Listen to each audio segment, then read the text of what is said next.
নমস্কাৰ মই প্ৰণীতা লৈ আহিছোঁ এই মুহূৰ্তৰ আটাইতকৈ ডাঙৰ খবৰ অসমত ধৰা পৰিছে আৰু এটা দেশদ্ৰোহী এই মুহূৰ্তত পাকিস্তানক গুড জব বুলি কৈ গ্ৰেপ্তাৰ হ'বলগীয়া হৈছে এগৰাকী ব্যক্তি তেওঁৰ নাম হৈছে মাজাহাৰ মিয়া এইগৰাকী মাজাহাৰ মিয়াই কি কৰিছিল পাকিস্তানক গুড জব বুলি কৈছিল সোশ্যাল মিডিয়াত পোষ্ট কৰিছিল আৰু তাৰ পাছতে মুখ্যমন্ত্ৰী ডক্টৰ হিমন্ত বিশ্ব শৰ্মাই কাঢ়া নিৰ্দেশ দিছে গ্ৰেপ্তাৰ কৰিবলৈ আৰু গ্ৰেপ্তাৰ কৰা হৈছে এগৰাকী মাজাহাৰ মিয়া শেহতীয়া বিগ ব্ৰেকিং নিউজ আমি জনাব বিচাৰিছো সমগ্ৰ ভাৰতবৰ্ষৰ প্ৰতিগৰাকী জনতাৰ ক্ষোভৰ আগনি আনফালে একাংশই দেশদ্ৰোহী কাম কৰি আছে অসমত এবাৰ ধৰা পৰিছে আৰু এটা দেশদ্ৰোহী আৰু এই দেশদ্ৰোহীৰ নাম হৈছে মাজাহাৰ মিয়া আৰক্ষীয়ে মুহূৰ্তত গ্ৰেপ্তাৰ কৰিছে পাকিস্তানক গুড জব বুলি কৈছিল গ্ৰেপ্তাৰ হৈছে মইৰাবাৰীৰ বাসিন্দা মাজাহাৰ মিয়া অসমত ধৰা পৰিল আৰু এটা দেশদ্ৰোহী মুখ্যমন্ত্ৰী ডক্টৰ হিমন্ত বিশ্ব শৰ্মাই কাঢ়া নিৰ্দেশ দিয়াৰ পাছতে গ্ৰেপ্তাৰ কৰা হৈছে মাজাহাৰ মিয়াক মইৰাবাৰীৰ বাসিন্দা মাজাহাৰ মিয়াই মুহূৰ্তত গ্ৰেপ্তাৰ হৈছে শেহতীয়া বিগ ব্ৰেকিং নিউজ জনাই আছো মুখ্যমন্ত্ৰী ডক্টৰ হিমন্ত বিশ্ব শৰ্মাই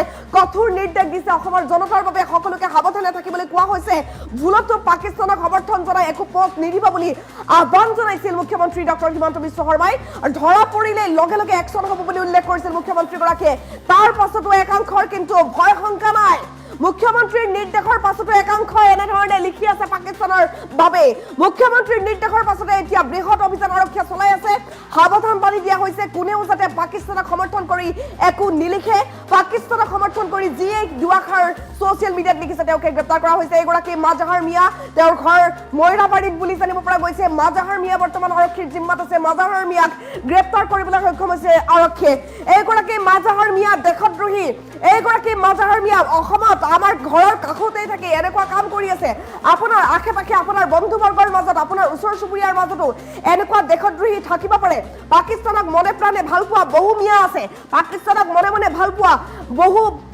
ইছলাম ধৰ্মাৱলম্বী লোক আছে কিন্তু সকলো ইছলামে সন্ত্ৰাসক আশ্ৰয় নিদিয়ে সকলো ইছলামে সন্ত্ৰাসক কিন্তু ছাপোৰ্ট নকৰে সন্ত্ৰাসবাদী কিছুমানে এনেধৰণে বিষবাস্প বিয়পাই গৈছে উল্লেখ কৰিব লাগিব যে প্ৰতিগৰাকী ইছলামে সন্ত্ৰাসবাদী নহয় কিন্তু প্ৰতিগৰাকী সন্ত্ৰাসবাদী ইছলাম ধৰ্মৰ পৰাই আহিছে গতিকে ইছলামত যদিও তেওঁলোক জন্ম হৈছে তেওঁলোক কেনে মনোবৃত্তিৰ মানুহ কেনেধৰণে সন্ত্ৰাসবাদ সৃষ্টি কৰি আহিছে ইছলামৰ এই সন্ত্ৰাসবাদ সঁচাকৈয়ে সমগ্ৰ বিশ্বৰ বাবে কিন্তু অভিশাপ এই সন্ত্ৰাসবাদক উফালি পেলাব লাগে এই সন্ত্ৰাসবাদক পুলিয়ে পোখাই উঘালি পেলাব লাগে বুলি কৈছে সমগ্ৰ বিশ্ববাসীয়ে কেৱল শক্তিশালী ৰাষ্ট্ৰবোৰে নহয় যিমান ইছলামিক কাণ্ট্ৰি আছে বহু ইছলামিক কাণ্ট্ৰিও বৰ্তমান পাকিস্তানক নিন্দা কৰি আছে তেনে সময়ছোৱাতে এনে বহু দেশদ্ৰোহী আছে যিয়ে ভাৰতবৰ্ষতে থাকি ভাৰতবৰ্ষৰে বাসিন্দা হৈ এনে ধৰণৰ মন্তব্য কৰি গৈছে এইগৰাকী মাজাহাৰ মিয়া বৰ্তমান ধৰা পৰিছে অসমত ধৰা পৰিল আৰু এটা দেশদ্ৰোহীটোক ভালদৰে চাই লওক এইগৰাকী দেশদ্ৰোহী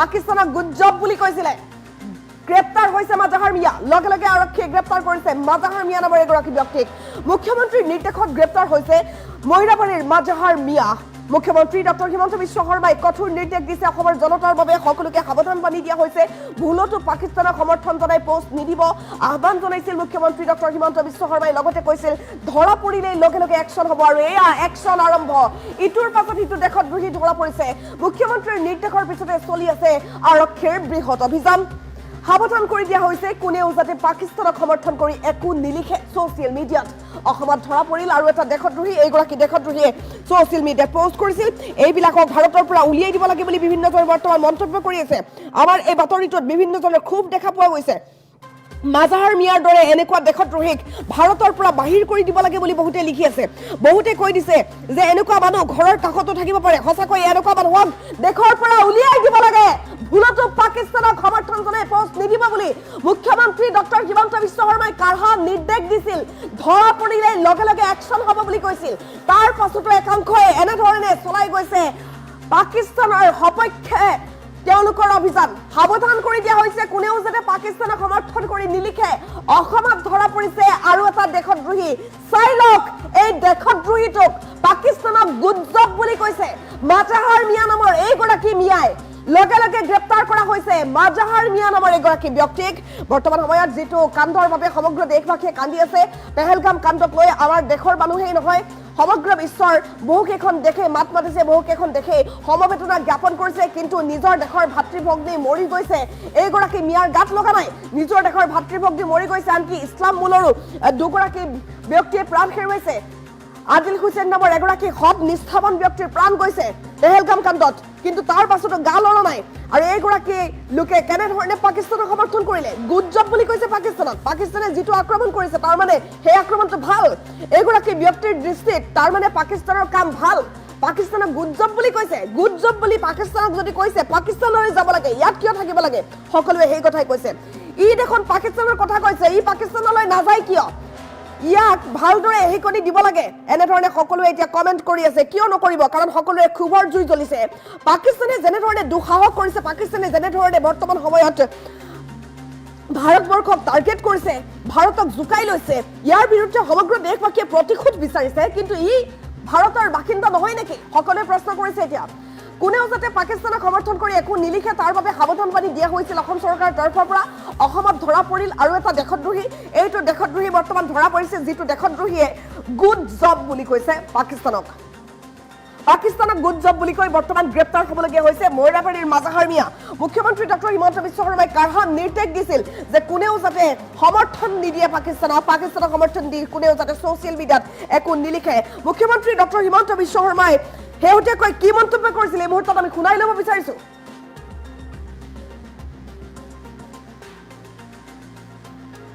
ধৰা পৰিছে এগৰাকী মাজাহাৰ মিয়া বৰ্তমান আৰক্ষীৰ জিম্মাত আছে। মুঠৰ পৰা একশ্যন হ'ব।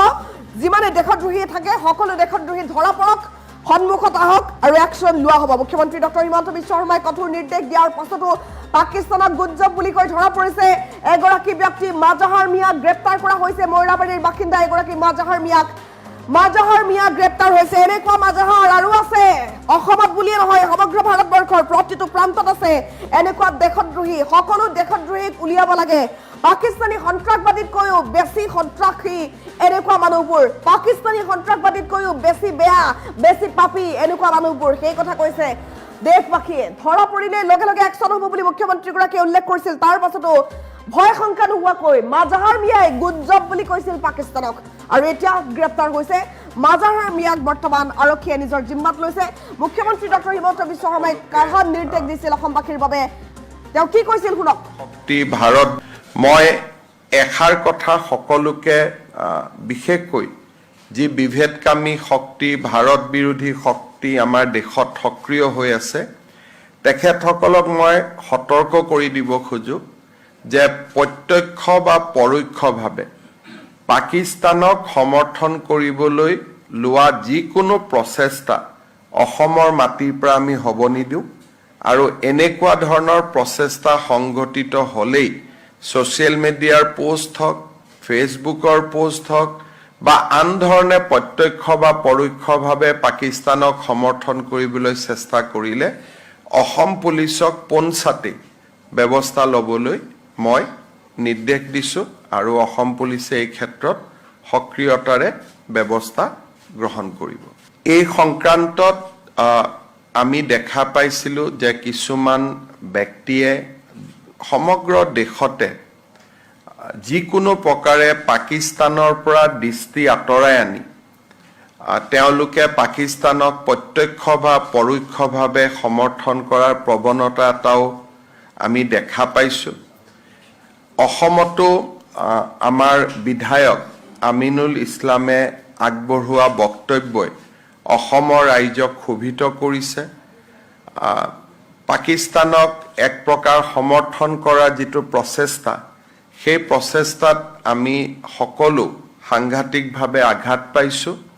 আজি অসম পুলিচে তেখেতক দেশদ্ৰোহিতাৰ গোচৰত গ্ৰেপ্তাৰ কৰিছে আৰু মই আশা কৰোঁ যে অসম পুলিচে তেওঁক আদালতৰ সন্মুখলৈকে লৈ যাব আৰু আদালতে এই ধৰণৰ ঘটনাৰ যথাযোগ্য বিচাৰ কৰিব।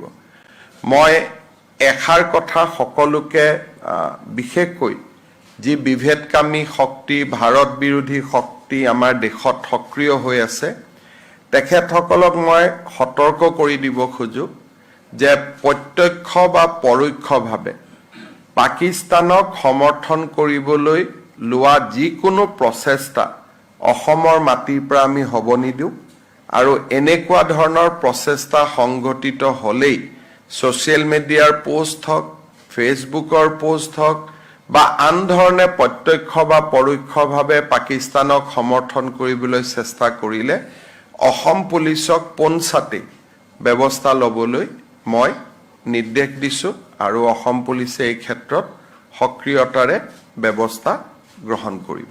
এই সংক্ৰান্তত আমি দেখা পাইছিলোঁ যে কিছুমান ব্যক্তিয়ে সমগ্ৰ দেশতে যিকোনো প্ৰকাৰে পাকিস্তানৰ পৰা দৃষ্টি আঁতৰাই আনি তেওঁলোকে পাকিস্তানক প্ৰত্যক্ষ বা পৰোক্ষভাৱে সমৰ্থন কৰাৰ প্ৰৱণতা এটাও আমি দেখা পাইছোঁ। অসমতো আমাৰ বিধায়ক আমিনুল ইছলামে আগবঢ়োৱা বক্তব্যই অসমৰ ৰাইজক ক্ষোভিত কৰিছে।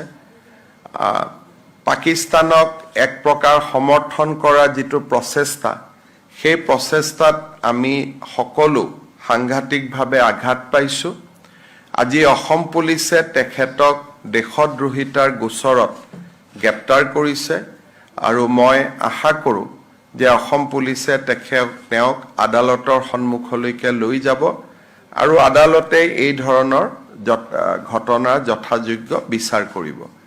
মই এষাৰ কথা সকলোকে বিশেষকৈ যি বিভেদকামী শক্তি, ভাৰত বিৰোধী শক্তি আমাৰ দেশত সক্ৰিয় হৈ আছে, তেখেতসকলক মই সতৰ্ক কৰি দিব খোজোঁ যে প্ৰত্যক্ষ বা পৰোক্ষভাৱে পাকিস্তানক সমৰ্থন কৰিবলৈ লোৱা যিকোনো প্ৰচেষ্টা অসমৰ মাটিৰ পৰা আমি হ'ব নিদিওঁ আৰু এনেকুৱা ধৰণৰ প্ৰচেষ্টা সংঘটিত হ'লেই ছ'চিয়েল মিডিয়াৰ পোষ্ট হওক, ফেচবুকৰ পোষ্ট হওক বা আন ধৰণে প্ৰত্যক্ষ বা পৰোক্ষভাৱে পাকিস্তানক সমৰ্থন কৰিবলৈ চেষ্টা কৰিলে অসম পুলিচক পোনছাতে ব্যৱস্থা ল'বলৈ মই নিৰ্দেশ দিছোঁ আৰু অসম পুলিচে এই ক্ষেত্ৰত সক্ৰিয়তাৰে ব্যৱস্থা গ্ৰহণ কৰিব। এই সংক্ৰান্তত আমি দেখা পাইছিলোঁ যে কিছুমান ব্যক্তিয়ে সমগ্ৰ দেশতে যিকোনো প্ৰকাৰে পাকিস্তানৰ পৰা দৃষ্টি আঁতৰাই আনি তেওঁলোকে পাকিস্তানক প্ৰত্যক্ষ বা পৰোক্ষভাৱে সমৰ্থন কৰাৰ প্ৰৱণতা এটাও আমি দেখা পাইছোঁ। অসমতো আমাৰ বিধায়ক আমিনুল ইছলামে আগবঢ়োৱা বক্তব্যই অসমৰ ৰাইজক ক্ষোভিত কৰিছে।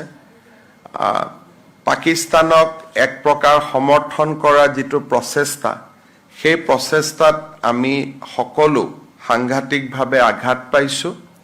আজি অসম পুলিচে তেখেতক দেশদ্ৰোহিতাৰ গোচৰত গ্ৰেপ্তাৰ কৰিছে আৰু মই আশা কৰোঁ যে অসম পুলিচে তেওঁক আদালতৰ সন্মুখলৈকে লৈ যাব আৰু আদালতে এই ধৰণৰ ঘটনাৰ যথাযোগ্য বিচাৰ কৰিব।